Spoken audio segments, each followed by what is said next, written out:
Rahim. Assalamu alaikum, students. Hope you are doing good. And as we all are witnessing the global pandemic situation arisen out of COVID 19, so let's all of us be safe. Dear students, with our united efforts regarding COVID 19, we can stop it. So, we are trying to present e teaching, e learning for you people so you can learn from home. Hence, all the teachers are putting their best efforts in order to maintain smooth functioning of regular classroom activities.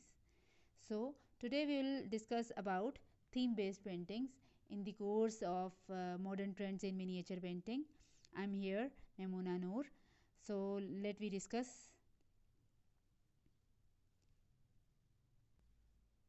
First, we discuss what is theme art. Second, we will talk about what is theme based painting, and then kinds of theme painting.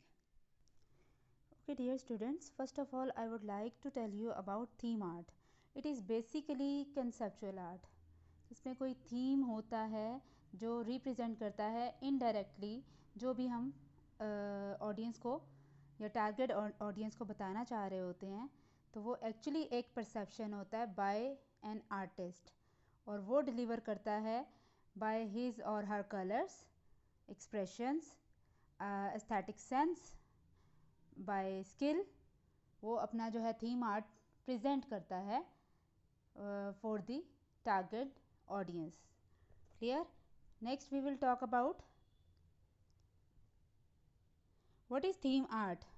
In art, theme is usually about life, society or human nature but can be any other subject. Right? कोई भी subject हो सकता है, उसके लिए कोई specify नहीं है. ह्यूमनिज्म पे करना है, ह्यूमनिज्म पे कर सकते हैं. नेचर को डिपिक्ट करना है, you can also go for it. Themes are the fundamental and often universal ideas explored in our work. Themes are usually implied rather than explicitly stated. Deep thematic content is not required in a work, but the great majority of works have some kind of thematic content, not always intended by the author. Analysis of changes or implied changes in dynamic characteristics of the work can provide insight into a particular theme. Alright students, theme basically universal ideas हैं जो कि explore करते हैं by an aesthetic sense of an artist, right? And secondly, themes are basically implied. Implied means by the creation of human being. जो हम manually create करते हैं वो जो होते हैं एम्प्लॉयड होते हैं, जो कि नेचर से आइडिया पिक करके आर्टिस्ट खुद एक्सप्लोर करता है और खुद प्रेजेंट करता है उसको, राइट? और एनालिसिस ऑफ चेंजेस और implied changes in dynamic characteristics of the work can provide insight into a particular theme. हाँ, एक और चीज़ जिसमें चेंजेस जो कि नेचर से हमने कोई आइडिया ले लिया या नेचर से हमने कोई चीज़ पिक कर ली. फिगरेटिव में अगर हम आते हैं तो फिगरेटिव में हमने मुग़ल्स का अगर सपोज़ हम एग्जांपल दें तो मुग़ल की बहुत अच्छी एग्जांपल है. जो भी वो काम करते थे डेली रूटीन लाइफ को, उसको इलस्ट्रेट करवाते थे. ठीक है, एक तो मेमोरी के तौर पे, दूसरा ये था कि वो अपने आने वाली नस्लों के लिए, जनरेशन के लिए एक रिकॉर्ड रखना चाह रहे थे. क्लियर? बेसिकली जो है वो पर्टिकुलर कोई थीम होता है जिसको प्रेजेंट करने के लिए हम एक कंसेप्चुअल आर्ट की तरफ जाते हैं, कंसेप्चुअल और थीमेटिक थीम की तरफ जाते हैं. Clear? Next we will talk about a theme is not the same as the subject of a work. For example, the subject of Star Wars is the battle for control of the galaxy between the Galactic Empire and Rebel Alliance. अगर हम theme की generally बात करते हैं तो sometimes ऐसे होता है कि हर जगह सेम सब्जेक्ट ऑफ वर्क नहीं हो रहा होता. It can be different and it can be very from person to person, from era to era, and from artist to artist. Clear.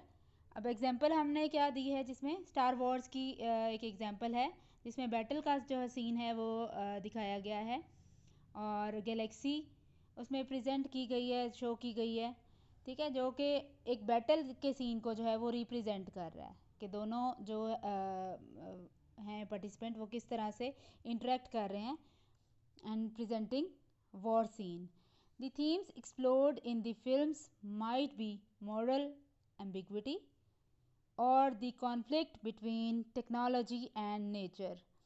Themes जो हैं वो फिल्म में भी एक्सप्लोर होते हैं, जिसमें मॉरल एम्बिग्विटी मीन्स कुछ भी जो है कंक्लूजन जो होता है वो समटाइम्स एम्बिगुअस होता है, उसमें क्लैरिटी नहीं होती, वो ऑडियंस पे भी समटाइम्स जो है उसको छोड़ दिया जाता है कि व्हाट ऑडियंस परसीव। इसी तरह conflict between technology and nature, nature and technology में भी बहुत ज़्यादा कॉन्फ्लिक्ट है, उसको भी प्रेजेंट कर सकते हैं। Themes differ from motives in the visual artisan, that themes are ideas conveyed by the visual experience as a whole, while motives are elements of the content. Basically elements symbols जितने भी हम use करते हैं वो theme को represent करने के लिए करते हैं। जैसे रेड कलर हम अगर यूज़ कर रहे हैं, हम कुछ भी नहीं दिखा रहे, तो रेड कलर जो है वो एज ए डेंजर जोन भी शो कर सकते हैं, उसको ब्लड शेड भी इसको रिप्रेजेंट कर सकते हैं। क्लियर। अगर हम इमरान कुरैशी आर्टिस्ट का काम देखें, मैं आगे आप लोगों के साथ डिस्कस भी करूँगी उनका काम, तो वो ब्लड शेड रेड कलर जो है वो स्प्रेड ऑफ रेड कलर जो है वो रिप्रेजेंट कर रहा है ब्लड शेड को। तो समटाइम्स एक ब्लड शेड का जो सीन है वो ही डिपिक्ट कर रहा होता है आपके थीम को, कि आप क्या बताना चाह रहे हैं। वॉर भी हो सकता है, राइट। ब्लड शेड में टेररिज्म भी आ सकता है, it depends. In the same way a literary story with repeated symbolism related to chess does not make the story's theme the similarity of life to chess. हाँ, ये sometimes ऐसे होता है, artist represent कर रहे होते हैं, चेस को रिलेट कर रहे होते हैं, चेस ब्लैक एंड वाइट, उसके दो पॉइंट्स हम और भी निकाल सकते हैं। लिटरेरी स्टोरी के अकॉर्डिंग देखा जाए तो सिंबलिज्म जो है वो उसमें नहीं आता, लेकिन अगर आर्टिस्टिक सेंस में देखा जाए तो हम इसको ले सकते हैं चेस को। पॉजिटिव नेगेटिव भी आ सकता है, वॉर भी आ सकता है, कॉम्पिटेंसी भी हो सकता है, राइट। तो हर थीम के बहुत सारे मीनिंग्स निकलेंगे जो कि वेरी करेंगे from an artist and depends upon audience, right. Next we will talk about the last but not the least, themes arise from the interplay of the plot, the characters, and the attitude the author takes to them. And the same story can be given very different themes in the hands of different authors. Story writers की बात करते हैं तो theme art very करेगा। Artist की बात करते हैं तो वो उसमें कॉन्फ्लिक्ट भी लेके आ सकता है, उसमें कंपैरिजन भी लेके आ सकता है, उसमें सिमिलैरिटीज़ भी लेके आ सकता है। तो बेसिकली जिस तरह वर्ड्स के साथ हम खेलते हैं उसी तरह हम कलर्स के साथ खेल के उसको रिप्रेजेंट करते हैं। Clear. So next we will talk about themes of painting. Miniature painting में refer to Persian miniature, a small painting on paper in the Persian tradition for a book और album. Modern theme in Persian miniature. Ottoman miniature, a small painting on paper in the tradition of the Ottoman Empire for a book or album. Modern theme in Ottoman miniature. Mughal painting. Modern theme in Mughal miniature painting. Portrait miniature, a miniature portrait painting. Contemporary theme in miniature painting. Further हम gradually इनको define करते हैं। Persian theme, a Persian miniature, जिसको नगार गरी भी कहा जाता है पर्शियन लैंग्वेज में, is a small Persian painting on paper, whether a book illustration और a separate work of art, intended to be kept in an album of such works called a Murakka. Persian miniature painters जो थे, जो भी उनको commission base काम दिया जाता था उसकी रिप्रेजेंटेशन के लिए बेसिकली वो यूज़ करते थे नगारकारी, जिसमें एलुमिनेशन भी आ जाती है, आपका टेक्स्ट भी आ जाता है और आप रिप्रेजेंट भी करते हो, जिसको उन्होंने बाद में एक एल्बम का नाम देते हैं और वो मुरक्का उसको कहा जाता है. The techniques are broadly comparable to the Western and Byzantine traditions. और जो ट्रेडिशंस को फॉलो करते थे पर्शियन आर्टिस्ट, वो बेसिकली थी वेस्टर्न भी था उसमें, बैजेंटाइन, इन दोनों का मिक्सचर और अमेलगमेशन से जो है वो प्रेजेंट की जाती थी पर्शियन थीम पेंटिंग जो थी. All right. And illuminated manuscripts, obviously इसमें एलुमिनेशन का पार्ट ज़रूर होता था, जिसमें यप्रक, different shapes of flowers and leaves उसको रिप्रेजेंट किया जाता था by other motives. Although there is an equally well established Persian tradition of wall painting. जी, हमें वॉल पेंटिंग भी जो मिलती है वो भी काफ़ी इस्टेब्लिश्ड फॉर्म में मिलती है पर्शियन के ट्रेडिशंस को अगर हम देखें तो. The survival rate and state of preservation of miniatures is better, and miniatures are much best known form of Persian painting in the West. West में बहुत ज़्यादा पॉपुलैरिटी मिली थी पर्शियन मिनिएचर को, क्योंकि ये दोनों का मिक्सचर था. And many of most important examples are in western और टर्किश म्यूज़ियम में बहुत सारी एग्जांपल्स जो हैं हमें पर्शियन थीम बेस्ड और जिसमें वेस्टर्न एंड बैजेंटाइन इन्फ्लुएंस जो है वो बहुत ज़्यादा नज़र आता है, और वो हमें इस म्यूज़ियम में नज़र आती हैं. All right. Next. Okay students, next में miniature painting became a significant genre in Persian art in the 13th century, receiving Chinese influence after the Mongol conquests, and the highest point in the tradition was reached in the 15th and 16th centuries. All right. अगर हम Persian art की different types और categories की बात करें तो 13th century में Chinese influence जब आया था आफ्टर द मंगोल कंकेस्ट, जब मंगोल ने फतह कर लिया था, and the highest point in the tradition was reached at the. All right. Persian theme जो था वो 15 और 16 सेंचुरी में जो था was at its peak. Right. बहुत ज़्यादा पॉपुलर हुआ था. इसके कलर बहुत ज़्यादा रॉयल कलर्स थे और बहुत प्रेजेंटेबल था. The tradition continued under some western influence after this and has many modern exponents. Tradition उसी तरह चलती रही जिसमें वेस्टर्न इन्फ्लुएंस भी आया और ग्रेजुअली जो था उसमें मॉडर्न कंपोनेंट्स जो थे वो भी उसमें ऐड होते गए. The Persian miniature was the dominant influence on other Islamic miniature traditions, principally the Ottoman miniature in Turkey and the Mughal miniature in the Indian subcontinent. Persian miniature painting dominant Islamic दौर में, Islamic जो miniature tradition था जब उनका दौर आया तो उसमें बहुत ज़्यादा इसको अहमियत हासिल हुई. और उस्मानिया दौर में जो था टर्की में मुग़ल मिनिएचर और इंडियन मिनिएचर जो था जब बर सग़ीर में उसका राज था, तो तब भी इसका इन्फ्लुएंस बहुत ज़्यादा था पर्शियन मिनिएचर पेंटिंग का. Clear. Okay, here are some images. Modern Persian के जो इमेजेस हैं वो हमें बहुत क्लियरली नज़र आते हैं. अगर हम सेंटर वाली पिक्चर की बात करें जिसमें डायनामिक फिगर है, मूवमेंट फिगर की चेक करें, पर्शियन मॉडर्न पर्शियन जो थीम था उसमें बेसिकली डायनामिक फिगर्स बहुत ज़्यादा दिखाए जाते थे जिसमें मूवमेंट होती थी, movements of drapery plus movement of figure. और जो बैक पे कलर्स होते थे वो बहुत फ्लुएंसी में कलर्स होते थे. एक पूरी मूवमेंट जो है पेंटिंग के अंदर जो है वो उसको डिपिक्ट करता है.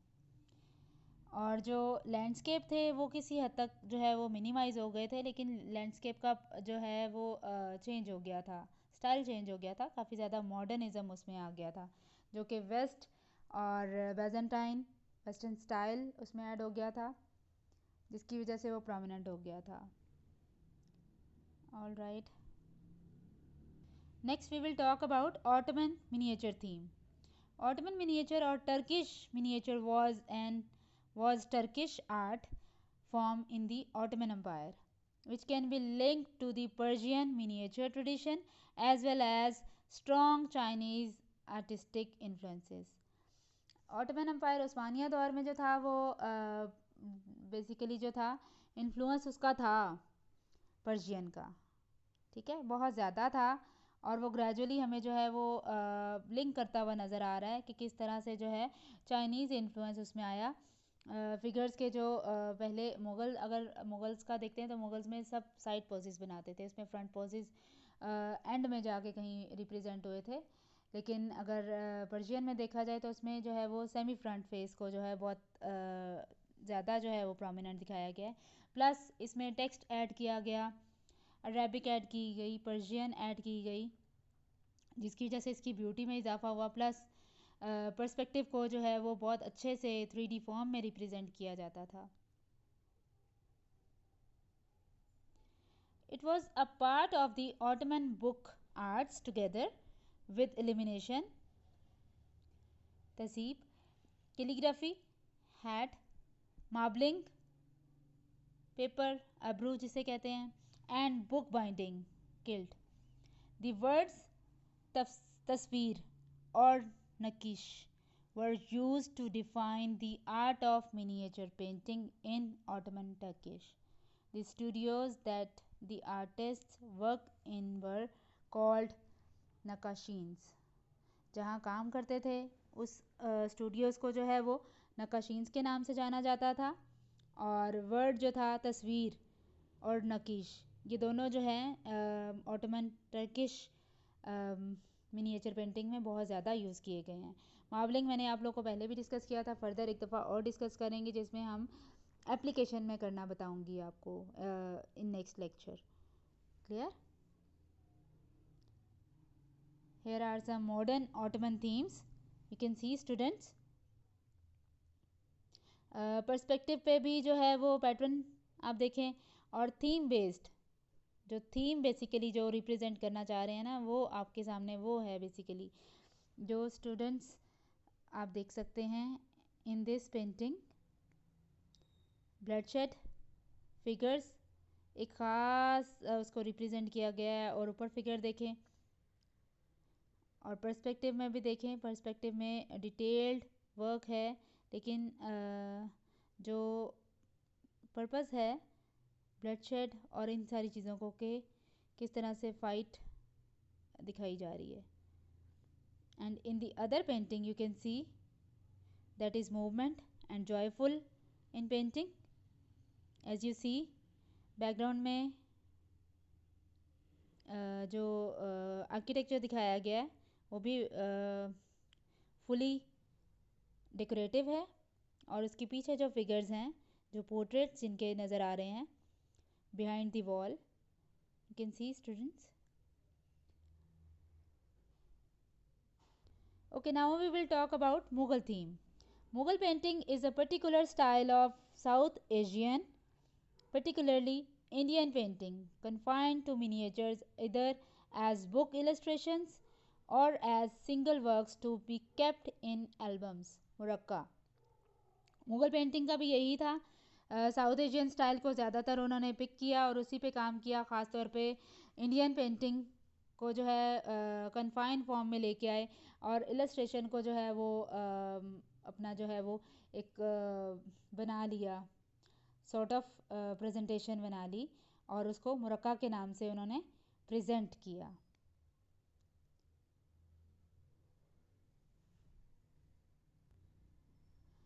It emerged from Persian miniature painting itself, partly of Chinese origin, and developed in the court of the Mughal Empire of the 16th to 18th centuries.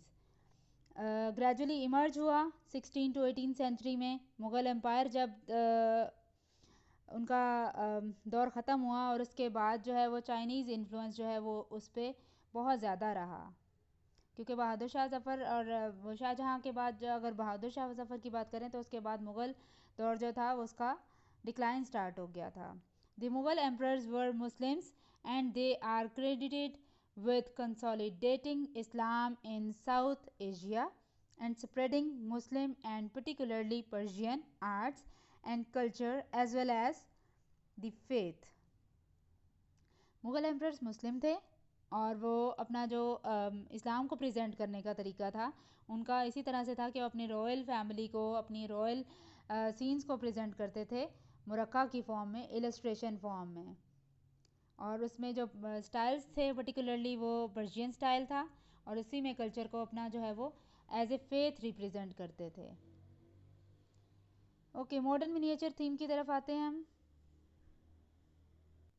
Okay students, जिस तरह हमने हिस्टोरिकली देखा है पर्शियन में theme based काम हो रहा था, मुग़ल में थीम बेस्ड काम हो रहा था, उसी तरह अगर हम देखा जाए तो हमारा जो आजकल का दौर है उसमें भी मॉडर्न थीम्स पे और मिनिएचर में ही बहुत काम हो रहा है, बहुत ज़्यादा उस पर जो है वो वर्कआउट हो रहा है, इस पर बहुत ज़्यादा काम कर रहे हैं आर्टिस्ट। और ये देखें, अगर हम should I focus on it, no I can't, let me check, no, in center painting we can see there is an elephant, right, और ब्लू कलर का जो है उसमें सराउंडिंग्स में आप देख सकते हैं दिखाया गया है। अम्ब्रेला जो है वो नीचे है एलिफेंट के और एलिफेंट जो है वो डेकोरेटेड है और सीन एक जो है वो थीम बेस्ड जो है वो मिनिएचर को रिप्रेजेंट किया गया है और बेसिकली प्रेजेंटेशन मैटर्स। इसमें एलिफेंट जो है अगर देखा जाए तो वो मुग़ल के दौर से पिक किया गया है, साइड पे जो डिज़ाइन और वो स्टाइल नज़र आ रहा है वो पर्शियन स्टाइल है, मीन्स 2 और 3 स्टाइल्स मिक्स टुगेदर, क्लियर। और बाउंड्री लाइन ख़त्म हो गई जिस तरह पहले करते थे उसको रिमूव करके कुछ नया किया गया। And in the right side a figure you can C half naked, background में सिंपल है, नेचर को रिप्रेजेंट किया गया है, बहुत ज़्यादा हैवी कलर्स या रॉयल कलर्स नहीं यूज़ किए गए इसके लिए। You can C theme based है ना बेसिकली। तो अब आप लोगों ने क्या करना है, it depends upon your aesthetic sense as well. आप लोग क्या पिक करते हैं, आप लोग किस तरह से काम करते हैं मिनिएचर मॉडर्न ट्रेंड्स में। ऑब्वियसली अब हमने ट्रेडिशंस को हमने सबको पढ़ लिया, मुग़ल में क्या काम हो रहा था, पर्शियन में क्या काम हो रहा था, फर्दर आगे क्या करना है हमने और हमने क्या प्रेजेंट करना है। This will be a great question for you. Alright students, now we will talk about portrait themes. A portrait miniature is a miniature portrait painting usually executed in gouache, watercolor or enamel. Different materials और different techniques में काम होता रहा है। Portrait miniatures developed out of the techniques of the miniatures in illuminated manuscripts and were popular among 16th century elites. Basically royal family के जो लोग थे वही कमीशन बेस्ड अपना काम अपने पोर्ट्रेट बनवाते थे अपने रिप्रेजेंट करने के लिए, mainly in England and France and spread across the rest of Europe from the middle of the 18th century, remaining highly popular until the development of daguerreotypes and photography in mid 19th century. Okay students, अगर देखा जाए तो England and France में जो है वो 18th century के mid से ही ये काम स्टार्ट हो गया था और पोर्ट्रेट थीम्स पे काम होता था, जो कि पोर्ट्रेट्स थे वो रिप्रेजेंट करते थे। अगर उन्होंने मेडल पहना हुआ तो वो उसको रिप्रेजेंट करते थे और डिफरेंट कमीशन बेस्ड जो थे वो ज़्यादा पॉपुलर हुए थे क्योंकि उनका काम ही पोर्ट्रेट थीम्स को रिप्रेजेंट करना था। फ़ोटोग्राफी के थ्रू भी इस पे काम स्टार्ट हुआ 19th सेंचुरी में और डेगुएरोटाइप्स में भी इस पे जो है वो स्टार्ट हुआ। मैं इसकी टेक्निक आपको डिस्कस करती हूँ अभी। Okay, they were usually intimate gifts given within the family और by hopeful males in courtship.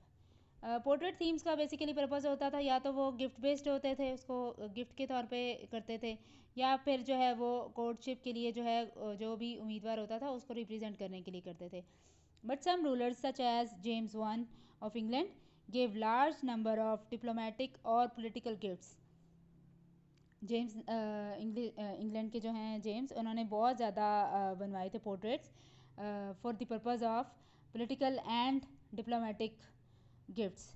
They were especially likely to be painted when a family member was going to be absent for significant periods, whether a husband or son going to war or emigrating or a daughter getting married. Purpose different थे portrait को बनवाने के, जैसे कि जो है वो husband या फिर बेटा जो है वो इमिग्रेट कर रहा है, वॉर के लिए जा रहा है, या बेटी की शादी हो रही है, तो उसको प्रेजेंट करने के लिए भी जो फैमिली के पोर्ट्रेट्स जो थे उसको भी इम्पोर्टेंस दी जाती थी.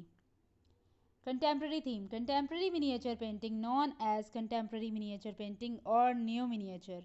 This relatively new art form is fast gaining recognition and popularity in the international art arena. Originally considered a craft, miniature painting has been taught in Pakistan's oldest art school, the National College of Arts (NCA), since 1945.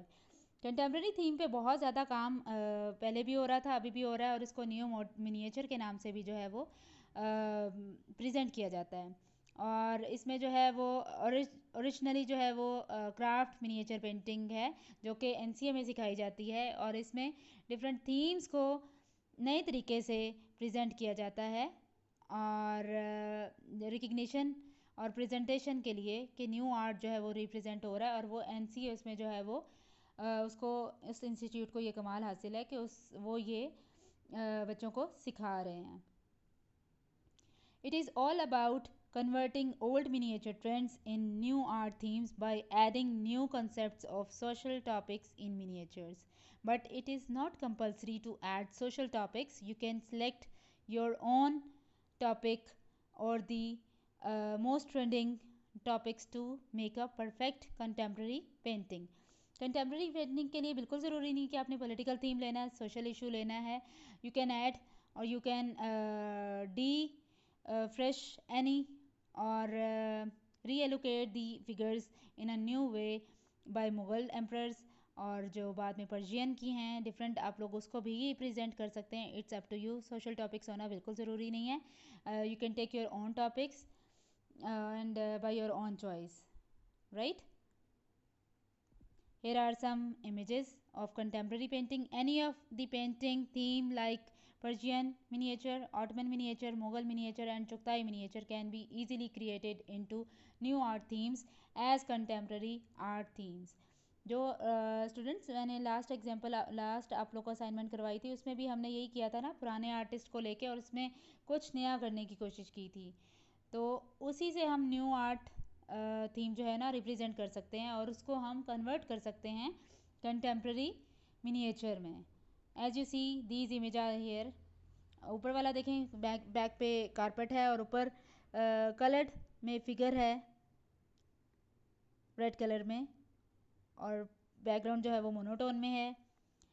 In the centre जो दो figures हैं जिसके पीछे Oval बना हुआ है, figures वही पुराने स्टाइल में हैं, उसको नए तरीके से रिप्रेजेंट किया गया है. राइट साइड पे जो है वो चुगताई की पेंटिंग है. Basically it depends on your aesthetic sense. अगर आपको कोई आर्टिस्ट का काम अच्छा लगता है तो आप उसको नए तरीके से अपने ही स्टाइल में इसको कर सकते हैं, कुछ नया क्रिएट कर सकते हैं, कोई रेवोल्यूशनरी चेंज उसमें ला सकते हैं. But it depends upon your aesthetic sense as well. Clear? All right students, it's almost end now, so there is an assignment for you. You have to decide an artist and उसमें से कोई भी artist का काम या कोई भी उसका टेक्निक पिक करके आप उसको अपने तरीके से नए तरीके से रिप्रेजेंट करना चाह रहे हैं तो वो आप उसको करेंगे. All right, so see you in your class. Till then take care, have a good day. Allah हाफिज़.